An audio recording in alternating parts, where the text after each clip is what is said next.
Image പ്രതിസന്ധിയിൽ മാധ്യമങ്ങളെ പരിഹസിച്ചു കേന്ദ്രമന്ത്രി സുരേഷ് ഗോപി. ചോദ്യം ചോദിച്ച ആളെ താൻ അവഹേളിച്ചുവെന്ന് വരുത്തിയാൽ മെഡിക്കൽ കോളേജിന് പണം കിട്ടും. തനിക്ക് മന്ത്രിസ്ഥാനം വേണ്ട എന്ന തരത്തിൽ വാക്കുകൾ മാധ്യമങ്ങൾ വളച്ചൊടിച്ചു. ഉദിച്ചുയരുന്ന സൂര്യന് മേലെ ഉള്ള കാർമേഘം മാത്രമാണ് ഇതെല്ലാമെന്നും സൂര്യൻ അതും തരണം ചെയ്തുവെന്നും സുരേഷ് ഗോപി പറഞ്ഞു. പത്രക്കാർ ഇത്രയും പേരുള്ള 24 ഉണ്ട്, ഒക്കെയാണ്.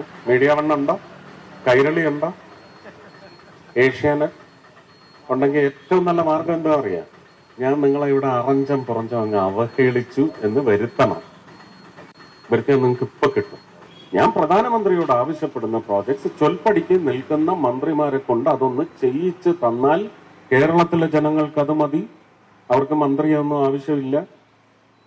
ഇത് ഒന്ന് എടുത്ത് പറഞ്ഞതാണ്, എടുത്തു കൊടുത്തിട്ട് ഇപ്പൊ അവരെന്റെ രാജിക്കത്ത് വരെ അവരൊപ്പിട്ട് കൊടുത്തു കഴിഞ്ഞു. എന്തിനാണെന്നറിയാം, ഒന്ന് ഉദിച്ചുയരുന്ന സൂര്യന് മേലെ ഒരു കാർമേഘം കടത്തിവിടാനേ അത് സാധിച്ചിട്ടുള്ളൂ. ആ കാർമേഘം പെയ്തിറങ്ങി, സൂര്യൻ തെളിഞ്ഞു.